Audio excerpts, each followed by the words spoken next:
Hello, Standard 9. In this session, we will see chapter number 4 from your book Movements. From your book Movements. It's a supplementary reader. Okay, chapter number 4. We are going to see chapter number 4. And the name of the chapter is In the Kingdom of Fools. The name of the chapter is In the Kingdom of the Fools. Okay, the book Movement, chapter number 4, and the name of the chapter is In the Kingdom of Fools. Okay, first I'll give you a short introduction about this lesson and then we will move to the lesson. It's one kind of a story, you can say, which is taken from the Kannada folk tale. Okay, so let's first have a short introduction about it and then we will move to the main story.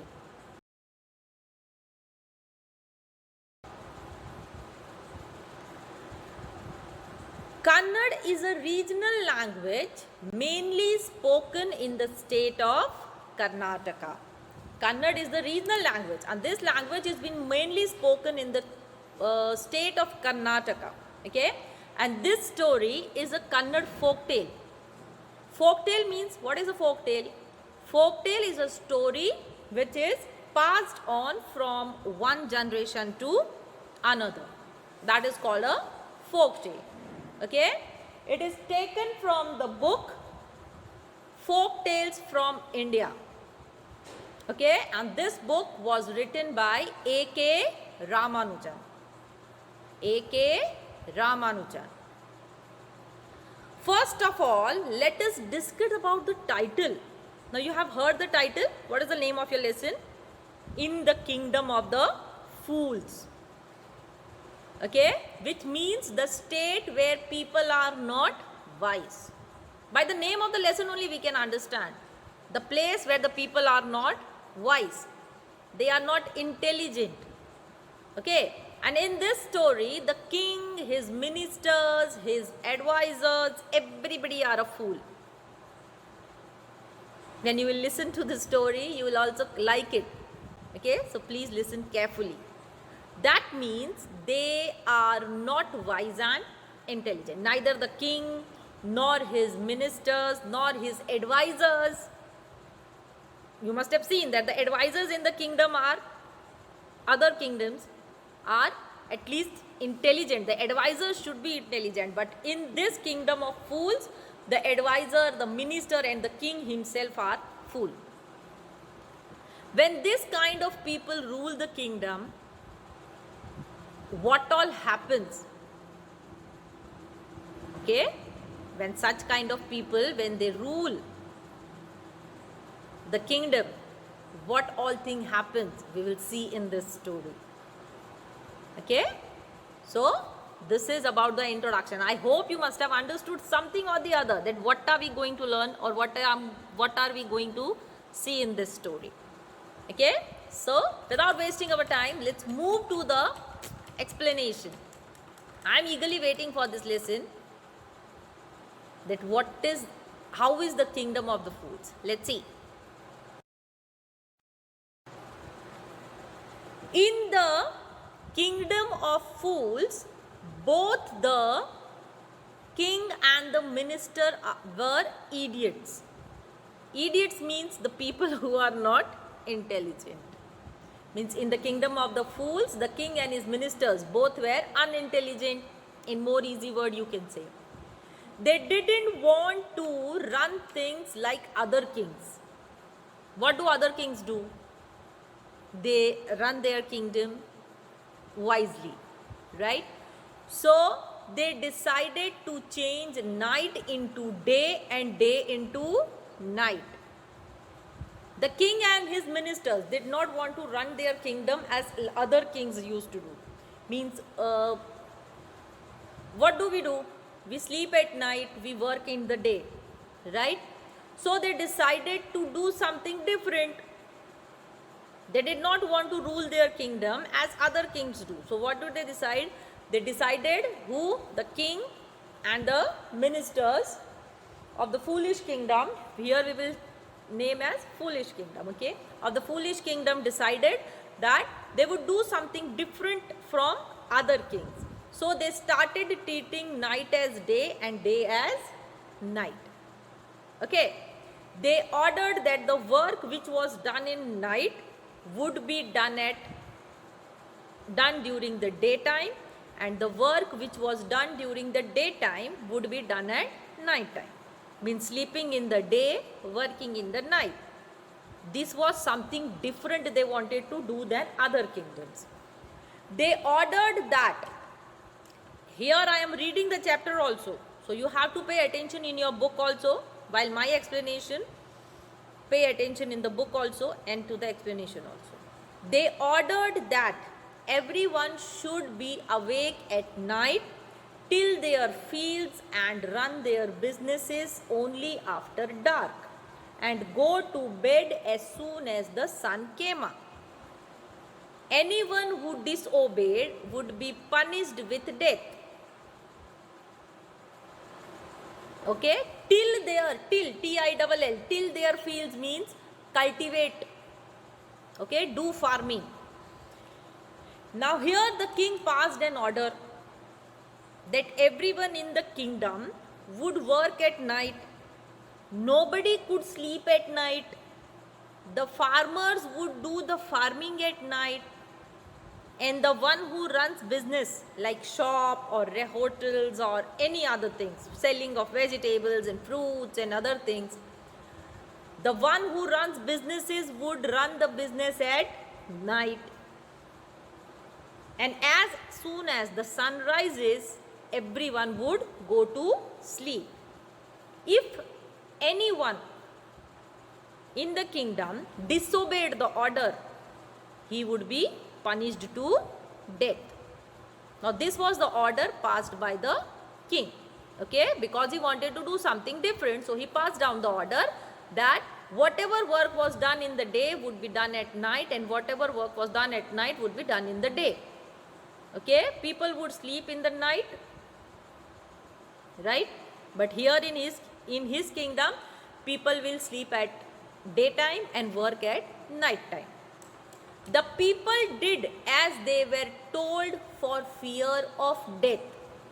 The king and the ministers were delighted as the success of their project. Now the people in the kingdom, they had to obey the order because they were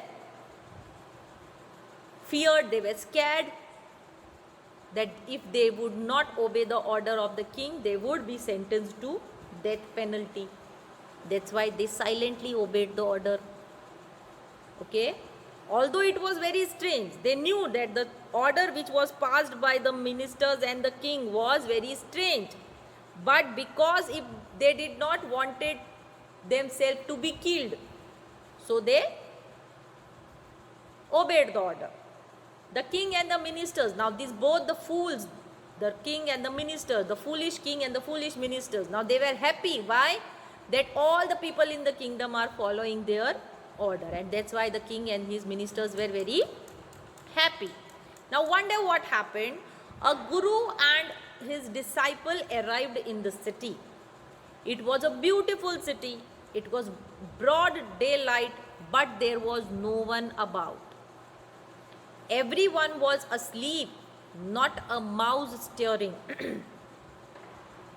When even the cattle had been taught to sleep by day.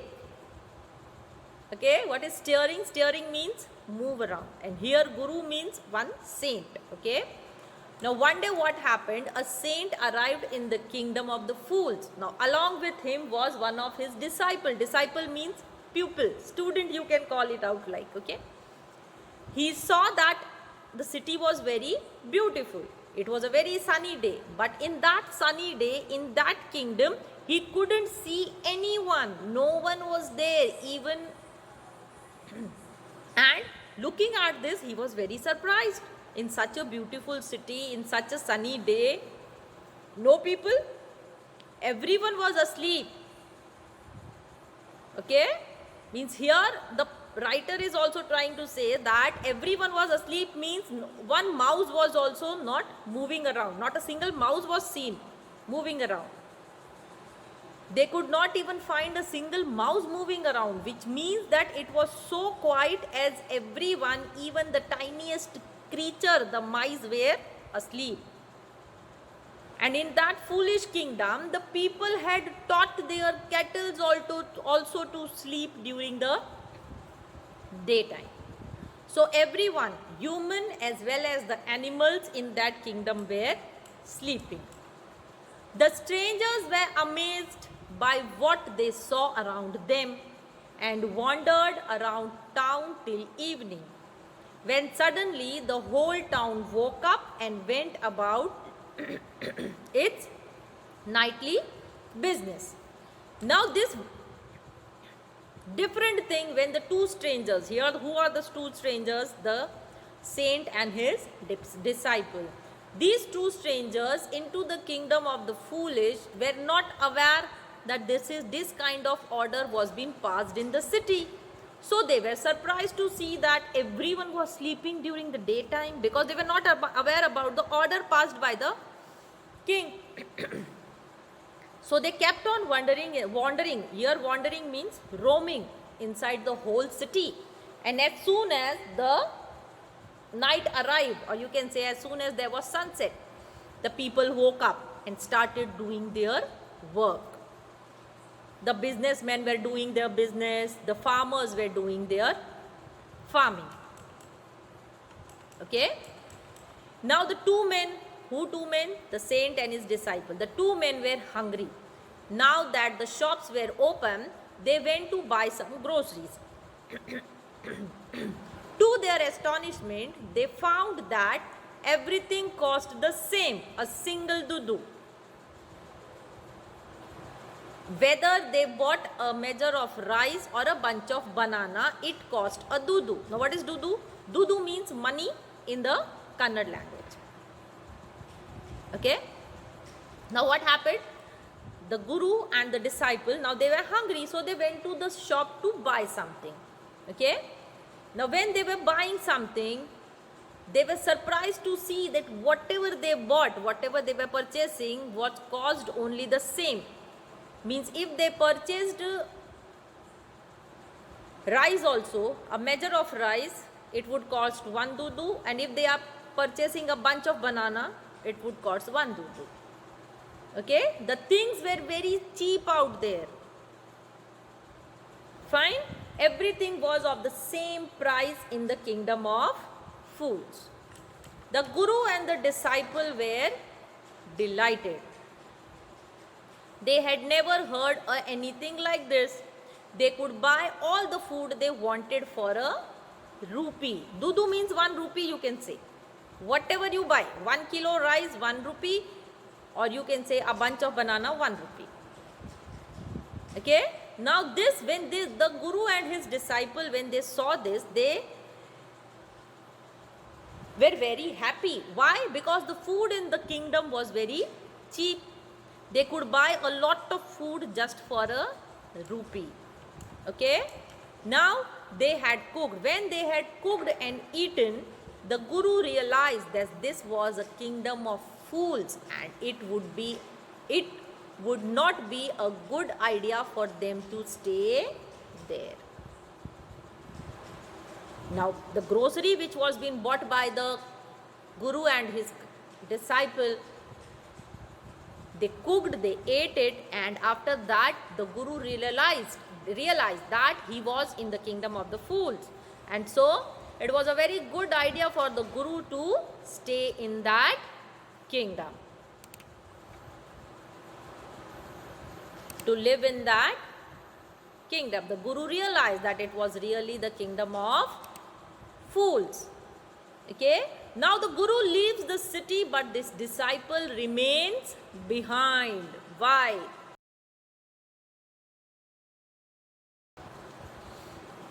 Now the guru decides to leave the city. Okay? But his disciple remains behind. He does not want to leave the city. Why? There is no place for, this is no place for us. Let's go, said the Guru to the disciple. Now the Guru was a wise person. Yes, he was wise. So he told to his disciple that the place is not right for them. So they must leave at once. But the disciple didn't want to leave the place. Everything was cheap here. All he wanted was good and cheap food. Okay. Now the disciple was very foodie. Foodie means very liking of food. He loved to eat, and this is why he didn't wanted to leave that place, because the food in the kingdom of fools was very cheap. The Guru here said, they are all fools.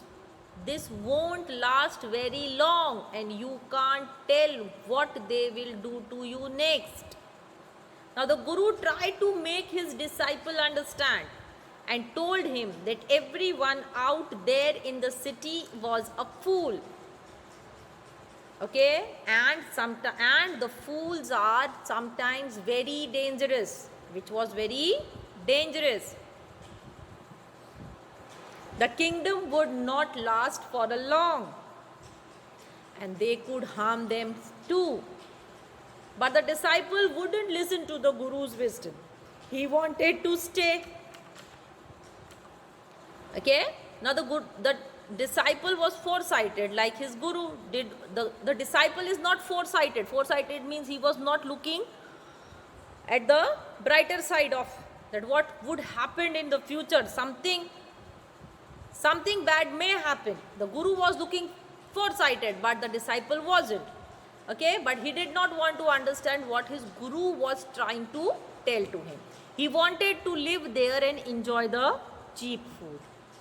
The Guru finally gave up and said, do what you want, I am going. Okay. Now when the Guru saw that the disciple is not listening to him, he left alone, leaving the disciple behind.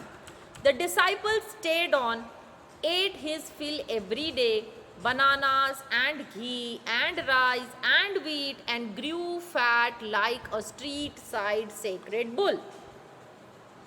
Now the disciple stayed back in the kingdom of the fools. Now every day he used to do, eat a lot of food, and because of which he became as fat as a huge bull.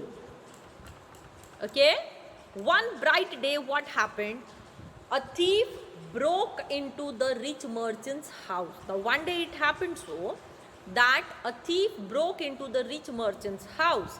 He had made a hole in the wall and sneaked in. And as he was carrying out his loot, the wall of the old house collapsed on his head and killed him on the spot. Okay. So one day what happened? One thief entered the merchant's house. And how did he enter the house? He had made a hole in the wall. Okay. He had made a hole in the wall, and the wall of the old house. Now the wall was old, the house was old, and the wall was old. So what happened? That when he was moving out with the looting, all the loot things what he had, the wall broke and fell on the head of the thief, and the thief died there only. Okay, the thief died there only.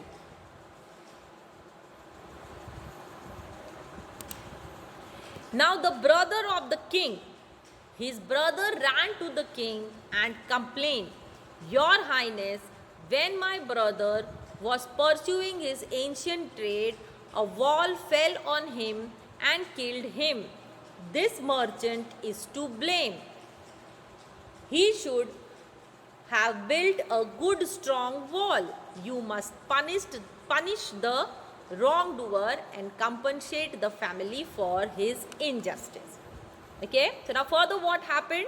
The thief's younger brother, the thief was killed, so his younger brother went to the king and said and complained that his brother was following the ancient trade. Ancient trade means robbing was the crime. Okay, and this robbing was done in the family of that thief. While he was working, the wall fell on his brother's head and his brother died. So the thief's brother was taking advantage of the king's foolishness. Okay, he said that the merchant whose wall has fallen down on the brother was the culprit.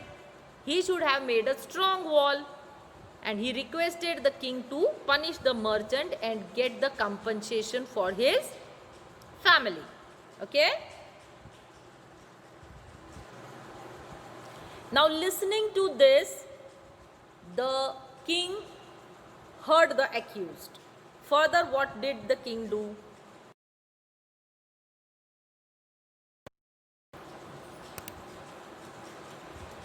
The king said, "Justice will be done, don't worry," and at once summoned the owner of the house. Summon means to call upon someone. Okay, so what did the king do? The king heard to the accused. Accused means here the king heard to the thief's brother. Okay, and after hearing to the thief's brother, he called the merchant. Now the merchant arrived because the king had called him.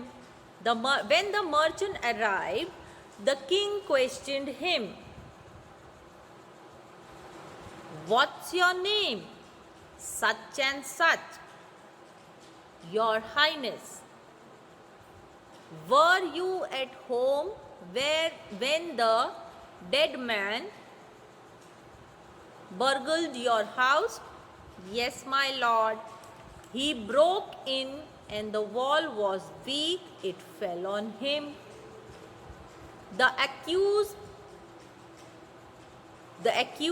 pleads guilty. "Your wall killed this man's brother. You have murdered a man. We have to punish you." Now as soon as the merchant was called, he appeared. Okay, now the king asked him his name. Then the king asked him whether he was at home when the dead man, the thief, was burgling his house. The merchant said, "Yes, he was at home." The thief made a hole in the wall and entered in the house when he was trying to go. Here the merchant is telling that when the thief was trying to go out, the wall fell on him, and because the wall was very weak.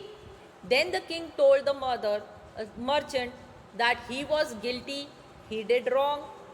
Here means the king is talking about the merchant, that the merchant did wrong, and due to his weak wall, the thief died. Now the merchant would be punished. "Lord," said the helpless merchant, "I didn't put up the wall. It's really the fault of the man who built the wall. He didn't build it right. You should punish him." "Who is that?" "My lord, this wall was built in my father's time. I know the man. He is an old man now. He lives nearby." Now the merchant, when he came to know that he is going to be punished, he started pleading in front of the king and requested that, "My lord, it was not my fault." He told that the wall was being built in his father's time. Okay, he told that the wall was weak because of the person who made that wall, and the person who made that wall did not construct it properly, and hence the king should punish the person who has made this wall. And further he added that the wall was made in his father's time, and the person who built that wall is now very old. Okay, and he knew that now that old man, he lives nearby. So now what did the king do? The king set out messengers to bring in the bricklayer who had built the wall. They brought him tied hand and foot. Okay, now what is a bricklayer? A bricklayer is a person who lays bricks and builds the wall. So what did the king do? Now the king sent his soldiers to call the bricklayer who had built the wall. Now the soldiers went to that old man, tied his hands and feet, and brought him to the king's palace. You there, did you build this man's wall in his father's time? Yes, my lord, I did. Now the king asked the old man that did he build the wall in the merchant's father's time? So the old man said, yes, he did. What kind of wall is this that you built? It has fallen on a poor man and killed him. You have murdered him. We have to punish you by death. What did the king father say? The king father said that the man had built a weak wall, and that's why the wall fall on the poor thief's head and killed him. The bricklayer is now to be punished to death. Before the king could order the execution means before the king could pass the blame on the before the king could pass an order for punishing the bricklayer pleaded, please listen to me before you give orders. It's true, I built this wall and it was no good, but that was because my mind was not on it. I remember very well a dancing girl was going up and down that street all day with her anklets jingling, and I couldn't keep my eyes or mind on the wall I was building. You must get that dancing girl. I know where she lives.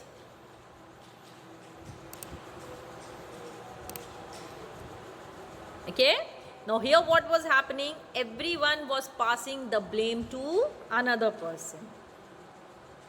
The merchant passed the blame on the old man. Now the old man is passing the blame on the dancing girl. Okay? When the king was about to pass the order to execute the bricklayer requested the king to listen to him, and he agreed that he did not make the wall properly. Now he also said that it was because of a girl who was roaming there on the street. Her anklets were making a jingling sound, due to which his mind was, or you can say, due to which the old man, the bricklayer, was not able to concentrate on his work. And because of this, he built a weak wall. Now this was not his mistake. It was the fault of that girl. So he more added that he knew where the dancing girl lived. And he also said that she should be punished instead of him. Okay? So now the king summoned the dancing girl.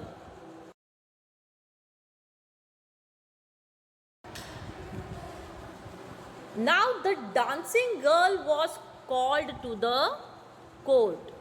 This dancing girl was now an old woman. She had grown old. The dancing girl now an old woman came trembling to the court. Did you walk up and down that street many years ago while this poor man was building a wall? Did you see him? Yes, my lord, I remember it very well. So you did walk up and down with your anklets jingling. You were young and you distracted him. So he built a bad wall. It had fallen on the poor burglar and killed him. You have killed an innocent man. You will have to be punished. Now this dancing girl had become an old woman now. So when she entered to the court, she was trembling. The king asked her about that many years ago did she dance and roam here and there with the anklets in her leg, and at that time the bricklayer was constructing the wall. Her movement distracted the bricklayer. So the old lady, the dancing girl, the old lady, she confirmed that yes, she was roaming about. And the king said that she was roaming with her anklets jingling, and this distracted the bricklayer, due to which he was not working, he could not work properly, and he built a bad wall which fell on the thief, and the thief was killed. Now because that innocent thief was killed, for this the dancing girl was supposed to be punished. She thought for a minute and said, "My lord, wait, I know now why I was walking up and down that street. I had given some gold to the goldsmith to make some jewelry for me." Okay, now as the king was going to sentence her to death, she remembered something and started explaining to the king. "My lord, wait, I know now why I was walking up and down that street. I had given some gold to the goldsmith to make some jewelry for me. He was a lazy scoundrel. He made so many excuses. He would give it now, and he would give it then, and so on all day. He made me walk up and down to his house a dozen times." Now what is a goldsmith? A goldsmith is a person who makes ornaments of the gold, out of gold, and scoundrel means a dishonest person. Okay, so now here the dancing girl transferred the blame to another person. It started from the merchant to the bricklayer, from the bricklayer to the dancing girl. Now the dancing girl is transferring the blame to the goldsmith. Okay, she said that she was roaming on that street again and again. And why was she roaming? Because she had to visit the goldsmith's shop. Okay, and she had given some gold to the goldsmith to make the jewelry out of it. And as the goldsmith was a dishonest person, he was giving excuses, silly excuses, for making her ornaments on time. Okay, he kept on asking her to come after some time, and due to this she had to go to his house at least a dozen of times. And so the dancing girl said that it was not her fault, it was the fault of the goldsmith. "That was when this bricklayer saw me. It was not my fault, my lord. It's the damn goldsmith's fault." Okay, now further the dancing girl said that yes, this is the way when the bricklayer saw me and got distracted, but this is the whole fault is of the goldsmith, because of whom she was roaming on the lane again and again. "Poor thing, she is absolutely right," thought the king, weighing the evidence. "We have got the real culprit at last. Get the goldsmith wherever he is hiding at once." Now the king says to the poor girl that she was totally right. He thought a lot, and finally what did he say? That he has got the real culprit, and so he ordered to bring the goldsmith. Okay, the king's bailiffs searched for the goldsmith, who was hiding in a corner of his shop. When he heard the accusation against him, he had his own story to tell. Okay, what is accusation? Accusation means to blame someone. And what is bailiffs? Bailiffs is a law officer who makes sure that the decision of the court are obeyed.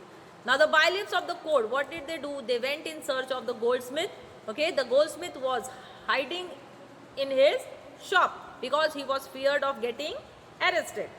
Okay, now when he was brought to the in front of the king, he had his own side of story to tell. My lord, he said, I am a poor goldsmith. It's true. I made this dancer come many times to my door. I gave her excuses because I couldn't finish making her jewelry before I finished the rich merchant's order. They had a wedding coming and they wouldn't wait. You know how impatient rich men are. Okay? Now here the goldsmith said that the dancer is right. He made many excuses and made the dancer come to her shop, visit to her shop again and again. But this was not his fault. The goldsmith said that it was not his fault because he had an order from the rich merchant, and the rich merchant had a wedding in his house. Okay, and so they were in a hurry to complete the order, and that is why the dancing girl's work was getting delayed. Who is this rich merchant who kept you finishing this poor woman's jewelry, made her walk up and down, which distracted the bricklayer, which made a mess of his wall, which has now fallen on an innocent man and killed him? Can you name him? And now, what did the king do? Now the king asked the name of the rich merchant. Okay, the king asked who that rich merchant was, and the goldsmith said that he could not finish the work because of the rich merchant. Now, who was that rich merchant?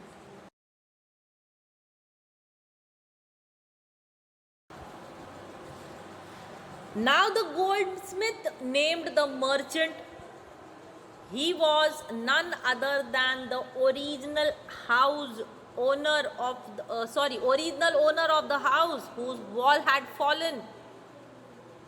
Now justice had come full circle, thought the king, back to the merchant. Now he was rudely summoned back to the court. He arrived crying, it wasn't me, but my father who ordered the jewelry. He is dead. I am innocent. Now the goldsmith said that the merchant was the same merchant whose house wall had fallen down.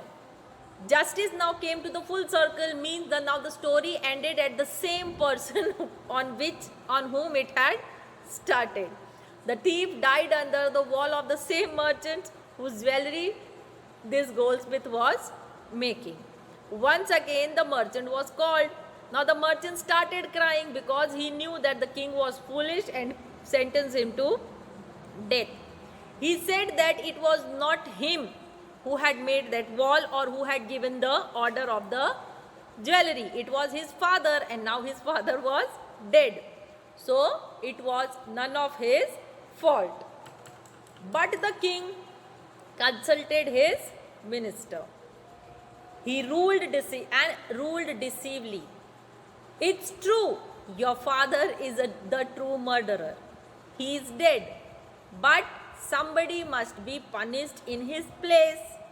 You have inherited everything from that criminal father of yours, his riches as well as his sins.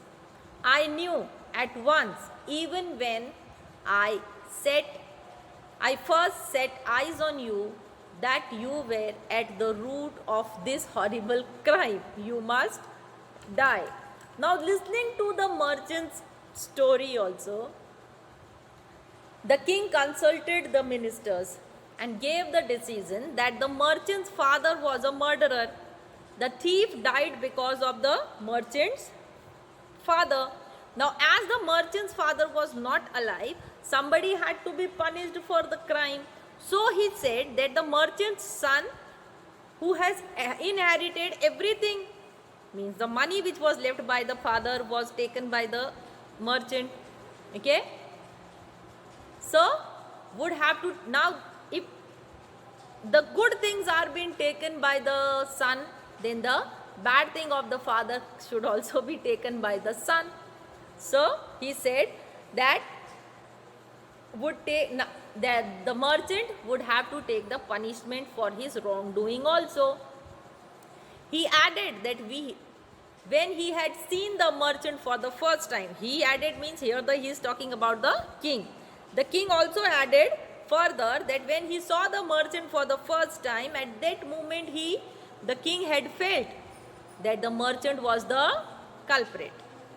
The king announced that now the merchant would have to die, and he ordered a new stake to be made ready for the execution. As the servants sharpened the stake and got it ready for the final impaling of the criminal, it occurred to the minister that the rich merchant was somehow too thin to be properly executed on the stake. He appealed to the king's common sense. The king too worried about it. What is a stake? A stake is a post with a sharp pointed end used to pierce through something. And execution, what is execution? Killing officially. Somebody, to kill someone officially. Okay. And impaling means to push a sharp pointed post through something. Okay. Now what was happening? The new weapon, the stake, now the new weapon was getting ready for the merchant to be killed. Okay. Now the ministers, when they saw this, they felt that the merchant was very thin and he could not be executed in this way. So he told this to the king, and so the minister told this to the king, and listening to this, now the king was worried. What shall we do? He said, when suddenly it struck him that all they needed to do was to find a man fat enough to fit the stake. Now the king got an idea. When the minister told them that the merchant is too thin to fit in this stake, the king got worried, and all of a sudden he got an idea. They should catch hold of a man who was fat enough to be executed with the stake. The merchant would not be put to death because he was too thin to be executed with the stake. So they thought of punishing another man instead of the merchant, one who was fat enough to be fixed in the stake. Okay. So what did the king do? He ordered to search a man who was fit for the stake, and he should be executed. Okay. So what did the servants do now?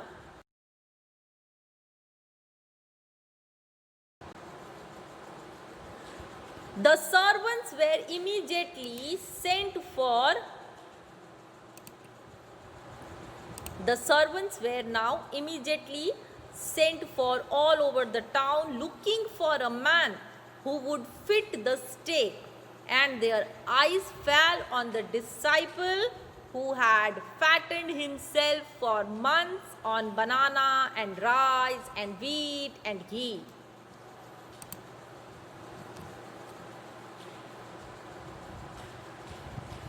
Finally, the king sent his servants around the kingdom to look for a man who was fat enough to be executed in the stake.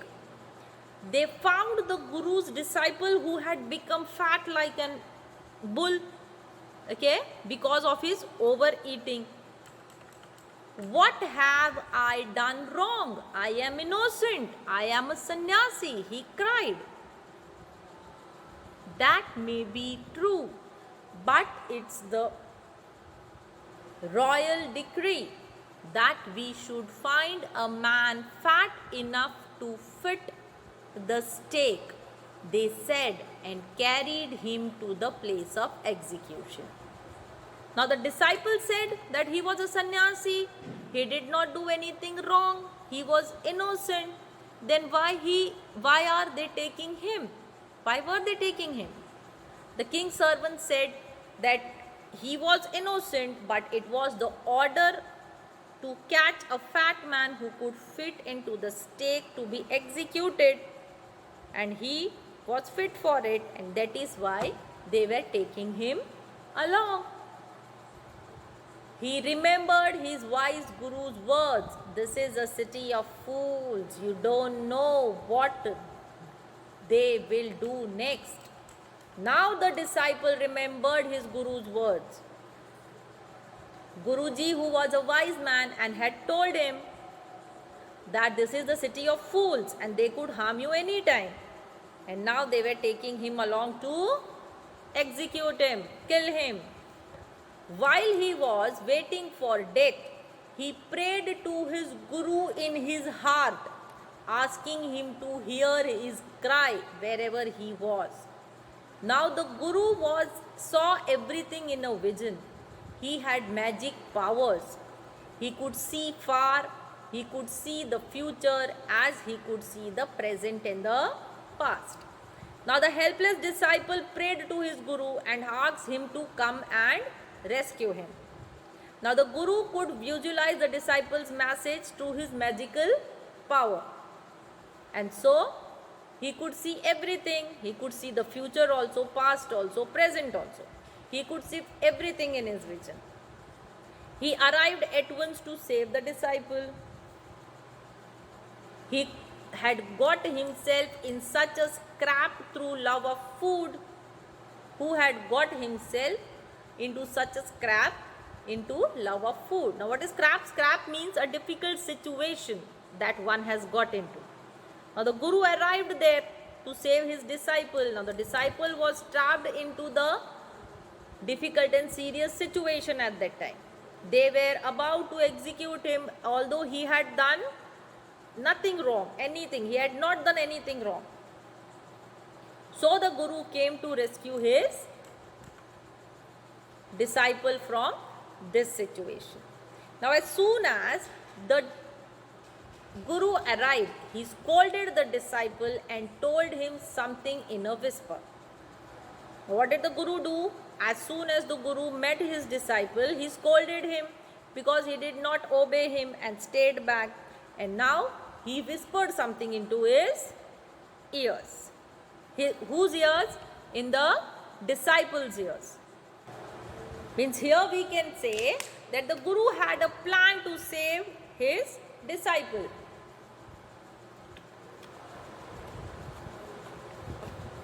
So what was the guru's trick to save his disciple? Let's see.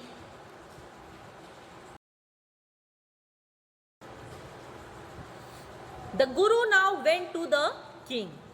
He went to the king and addressed him. O wisest of kings, who is greater, the guru or the disciple? Now here the guru is working as per his planning, okay?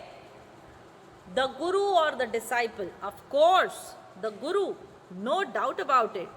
Why do you ask? Then put me to the stake first, put my disciple to death after me. Now the guru tried to trap the king in his words. He asked him who was greater, the guru or the disciple. The king replied that of course the guru was the greater. Okay, so now the guru said that this is the reason the king must execute the guru first and then execute the disciple. Now when the disciple heard this, he understood. He began to clamor. Clamor means to insist on something. Okay, me first. He brought me here first, put me to death first, not him. Now both the disciple and the guru started fighting. Okay, when the disciple heard the guru's word, he also started shouting that he wanted to die first. The guru and the disciple now got into the fight about who should go first. Now the king was puzzled by this behavior. He asked the Guru, "Why do you want to die first? We chose him because we needed a fat man on the stake." When the Guru and the disciple, when they were arguing, the king got confused that they are fighting they are fighting to die. And he asked the Guru that why did he want to die. They had caught the disciple because the disciple was fat and they needed a fat man to be executed in the stake. Okay. So what did the Guru say? The Guru said, "You need not ask me such question. Just put me to death first." Okay. So the Guru refused to reply and he said that he wanted to die before his disciple. When there's some mystery here. As a wise man, you must make me understand.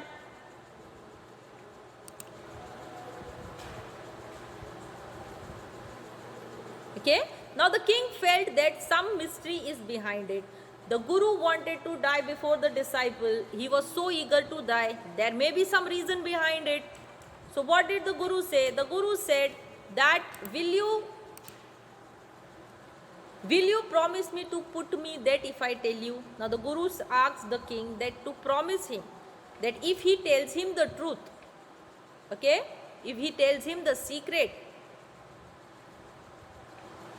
about why he wanted to get executed first, will he put him to death?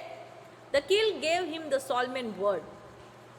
The Guru took him aside out of the servant's earshot and whispered to him, "Do you know why we want to die right now?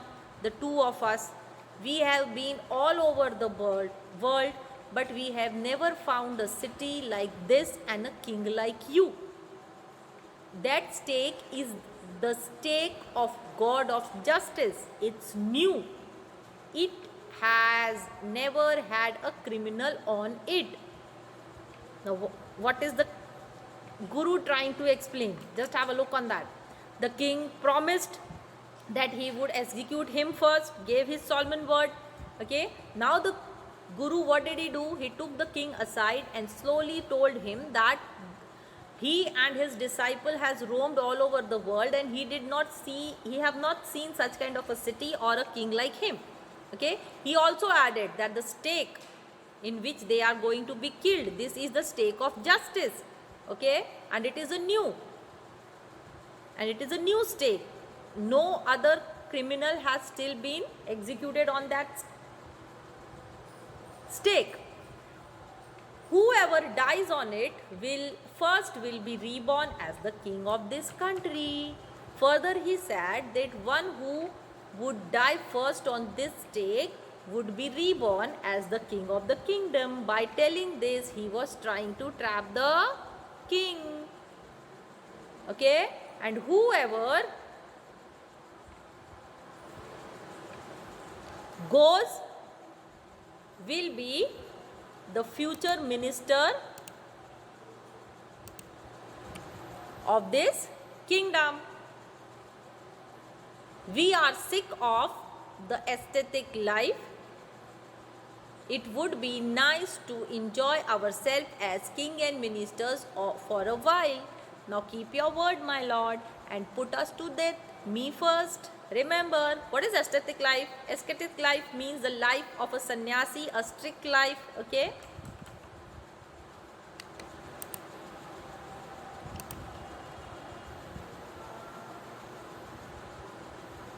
Okay. Now further the Guru says that one who died next will be born as a minister of the kingdom. And the Guru added that he was tired of such kind of a life of a sannyasi. So he and his disciple wanted to live a life of a king and a minister. So now he says the king to execute him first, so that he reborn as a king, and after him his disciple be executed, so that he is born as a minister. Now listening to this, whatever the Guru said, now the king was in a deep thought. What was that thought?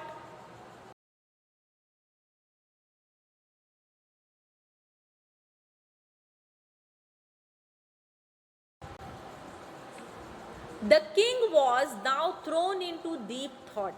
He didn't want to lose the kingdom and someone else in the next round of life. He needed time, so he ordered the execution postponed to the next day and talked in secret with his ministers. What is postponed? To put off something on a later time. Okay? After listening to whatever the Guru said, the king had a deep thought. He did not want that in the next life his kingdom be snatched away from him. So he discussed with his ministers and postponed the execution on the next day. It was not right for us to give over the kingdom to other for the next life.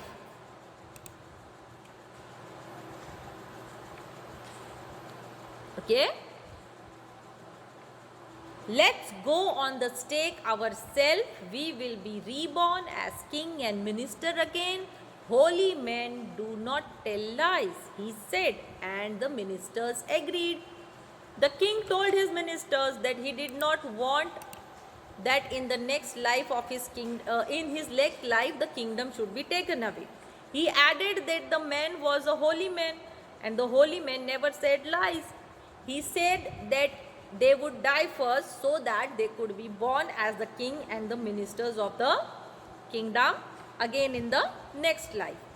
So he told the executioners, we will send the criminals tonight. When the first man comes to you, put him to death first. Then do the same to the second man. Those are my orders. Don't make any mistake. Okay? Now what did the king say to the executioners? That he would send the criminals at night. Firstly, they should execute the person who came first and then execute the second person. They should carefully follow the order what is said by the king and should not make any mistake. Okay? So that night the king and his minister went secretly to the prison, released the Guru and the disciple, disguised themselves as the two, and as arranged beforehand with loyal servants, they were taken to the stake and promptly executed. Means what happened? Disguise. What is disguise? Disguise means a different appearance in order to hide one's identity. So, at night, what did the king and his minister do? They went to the prison where the Guru and the disciple were kept. They wore the clothes of the Guru and the disciple so that they resembled them. Okay? And as it was told to the servants, they came, they took them along and put them to stake for execution. In this way, with his intelligence, the Guru was able to execute the king and his foolish ministers. Okay? The bodies were taken down to be thrown to crows and the vultures. The people panicked. When the dead bodies of then king and ministers were taken away to be thrown, the people trembled to see the dead body of their king and his ministers. They saw before them the dead body of the king and the minister. The city was in confusion. Everyone was trembling because the dead body was not of the Guru and the disciple, but they were the dead bodies of the king and his ministers. What happened after looking at the body of the king and a minister? The dead bodies of the king and the ministers were taken away. The people mourned their death. Okay? All night they mourned and discussed the future of the kingdom. Now the minister and the king both were killed. So now the people were worried about the kingdom. What would happen? Some people suddenly thought that the Guru and the disciple and caught up with them as they were preparing to leave town unnoticed. Everyone in the kingdom was mourning. Mourning means they were sad. The death of their king and his minister. In the morning, some people thought that the Guru and the disciple, thought of the Guru and the disciple and felt that they should go to them. Now, as the Guru and the disciple were planning to leave the kingdom, the people stopped them. We people need a king and a minister. And someone said someone. Others agreed. They begged the Guru and the disciple to be their king and their minister. The people in the kingdom thought now that when the king was killed, the minister was killed. Now the people thought that they needed some king and a minister. So they requested the Guru and the disciple to be their new king and the minister of the kingdom. It didn't take many arguments to persuade the disciple, but it took longer to persuade the Guru. Okay. Now the disciple agreed quickly, but it took some time to make the Guru agree upon this. They finally agreed to rule the kingdom of the foolish king and the silly minister on the condition that they would change all the old laws. From them, the night would again be night and day would again be day, and you could be nothing for a dudu. It became like any other, and you could get nothing for a dudu. It became like any other place. So the Guru agreed to be the king of the kingdom, but on the condition that from then everyone would work in day and sleep at night. And also the cost of the things would vary and not be one dudu of anything as was the system earlier. And it would be like other place where everything had different rates. Finally, the Guru converted the kingdom of the fools into a normal kingdom.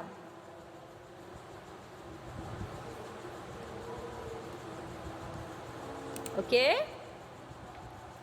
So, this was the story of the kingdom of the fools, where we saw that how with the foolishness the king and his ministers were executed by their own foolishness.